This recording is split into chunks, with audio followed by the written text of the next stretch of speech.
데살로니가전서 5장 14절에서 15절의 말씀을 보도록 하겠습니다. 오늘 이 말씀을 가지고 연약한 자들을 붙들고 선행하기를 지속하라. 연약한 자들을 붙들고 선행하기를 지속하라 라는 제목으로 같이 은혜를 나누기로 합니다. 교회는 사랑의 공동체입니다. 사람들과 어울려서 신앙생활하는 것입니다. 지금처럼 개인주의 사회 속에서 같이 신앙생활하는 것을 되게 힘들어하고 보고하는 사람들이 있습니다. 이런 사람들이 연약한 사람들일 수 있습니다. 이럴수록 우리가 서로 함께 모여서 함께 사랑의 공동체, 서로를 격려하고 세워나가는 아름다운 공동체를 만들어 가기를 원합니다. 우리 가운데 게으른 사람이 있을 수도 있습니다. 우리 가운데 마음이 약한 사람들이 있을 수도 있습니다. 또한 몸도 약한 사람도 있을 수 있습니다. 영적으로는 연약한 사람도 있을 수 있습니다. 힘이 없는 사람도 있을 수 있습니다. 교회 안에 다 좋은 사람, 다 선한 사람만 있는 것이 아닙니다. 악한 의도를 가지고 끊임없이 옛생활대로 악한 마음을 가지고 행동하는 사람도 있습니다. 성도들에게 함부로 말하거나 함부로 행동함을 통하여서 상처를 주고 아픔을 주는 사람들도 있습니다. 어떤 사람은 악하여서 계속 그 악을 행하는 사람이 있는가 하면 어떤 사람은 상처를 계속해서 받는 사람들도 있습니다. 이렇게 다양한 사람들을 우리는 어떻게 대해야 할까요? 성경은 어떻게 말을 하고 있습니까? 첫째는 게으른 자들은 훈계하라 라고 말을 하고 있습니다. 14절에 한 말씀 보게 되면 또 형제들아 너희를 권면하노니 게으른 자들을 곤개하라 라고 말을 하고 있습니다. 곤개한다는 말은 권면하고 경계한다라는 의미를 가지고 있습니다. 일종의 훈계를 하라라고 말을 하고 있습니다. 왜 그렇습니까? 게으름은 악한 것이기 때문인 것입니다. 예수님께서 달란트 비유를 통해서 한 달란트 받은 자에게 무엇이라고 책망하셨습니까? 마태복음 25장 26절의 말씀을 보게 되면 그 주인이 대답하여 이르되 악하고 게으른 종아 라고 말합니다. 이 게으른 것을 악한 것과 동격으로 여기는 것을 볼 수 있습니다. 왜 사람들이 게으를까요? 일하기 싫기 때문이겠죠. 일하기 싫기 때문인 거죠. 뭔가 움직이기가 귀찮기 때문일 것입니다. 그러나 좀 더 근본적으로 말하면 내가 일하고 수고해도 하나님께서 나를 축복하지 않을 것이라는 하나님에 대한 불신이 강하기 때문인 거예요. 근본적으로는요, 게으름은 불신앙입니다. 게으르게 산다라는 것은 우리가 수고하고 노력하면 하나님께서 우리가 수고하고 노력한 것보다 더 풍성하게 주시는 하나님이시고 내가 그 열매를 거두지 못하더라도 하나님께서 나중에 반드시 열매 맺게 하실 것이라는 하나님에 대한 믿음이 없기 때문에 그럴 수 있는 것입니다. 그 당시 데살로니가 교회가 있었던 이 헬라 문화 속에서도 사람들이 일하는 것을 되게 천시 여겼습니다. 옛날에 조선시대 양반 사회 속에서도 육체적인 노동하는 것을 얼마나 천시 여겼습니까? 육체적으로 노동하는 것을 되게 천하게 여겼습니다. 근데 사도 바울은 지금 게으른 사람들을 훈계하라 라고 말을 하고 있습니다. 그런데요, 이렇게 데살로니가 전서에서 훈계하라, 게으른 사람들을 훈계해서 일 좀 하게 하라, 좀 자기 일을 하게 하라 라고 명령하였음에도 불구하고요, 게으름을 계속해서 고집하는 사람들이 있었어요. 참 이게 게으른 사람의 특징이에요. 훈계를 받아도 그 게으름을 멈추지 않아요. 계속해서 게으르게 살았던 것 같습니다. 그래서 데살로니가 후서 3장 11절을 보게 되면 우리가 들은즉 너희 가운데 게으르게 행하여 도무지 일을 하지 않고 일을 만들기만 하는 자들이 있다라고 말을 하고 있어요. 게을러서 아무 일도 하지 않으려고 그래요. 손가락 하나도 까딱하지 않으려고 그러죠. 일만 만드는 사람들을 언급하고 있습니다. 사도 바울은 주님을 섬기되 우리가 어떻게 섬기라라고 말을 하고 있습니까? 로마서 12장 11절의 말씀을 보게 되면 부지런하여 게으르지 말고 열심을 품고 주를 섬기라 라고 말하고 있습니다.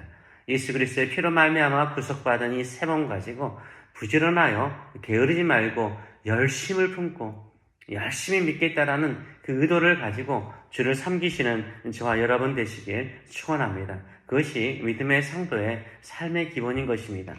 둘째로는 마음이 연약한 자들을 격려하라 라고 말하고 있습니다. 마음이 약한 자들을 격려하고, 원래 마음이 약한 사람들이 있어요. 원래 마음이 약한 사람들이 있어요. 천성적으로 소심한 사람들이 있습니다.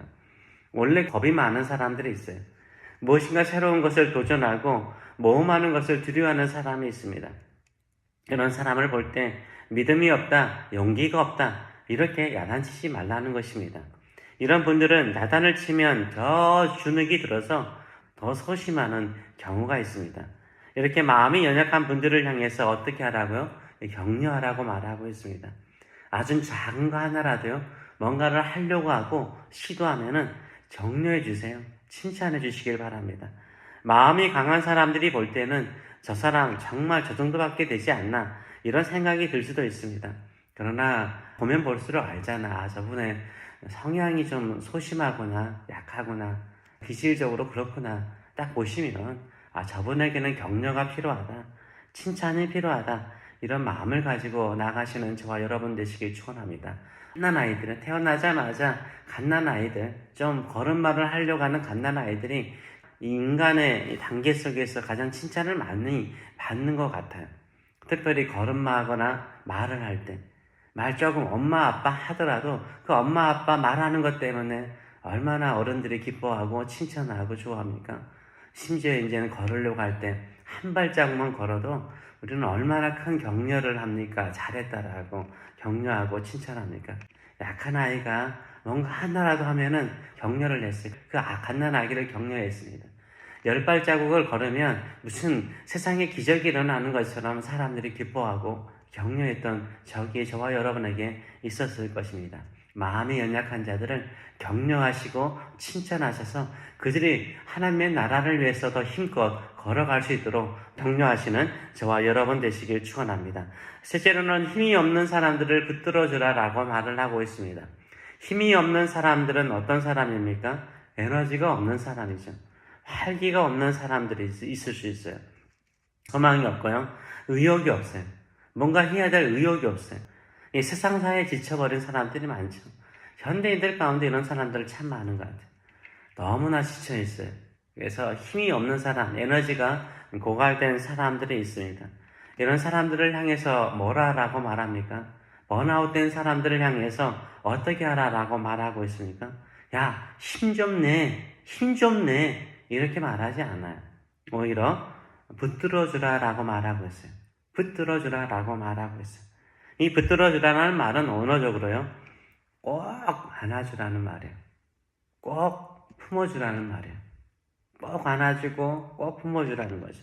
그래서 힘을 내, 이런 말보다는요, 행동으로 품어주고 안아주는 거죠. 이것을 통해서 힘없는 사람들에게 포근한 사랑, 당신 혼자가 아니라 내가 당신과 함께 있습니다.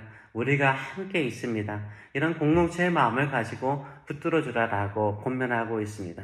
우리가 그런 사람 되시는 저와 여러분 되시길 축원합니다. 넷째로는 모든 사람들에게 오래 참으라. 다섯째는 모든 사람을 대하여 항상 선을 따르라 라고 말을 하고 있습니다.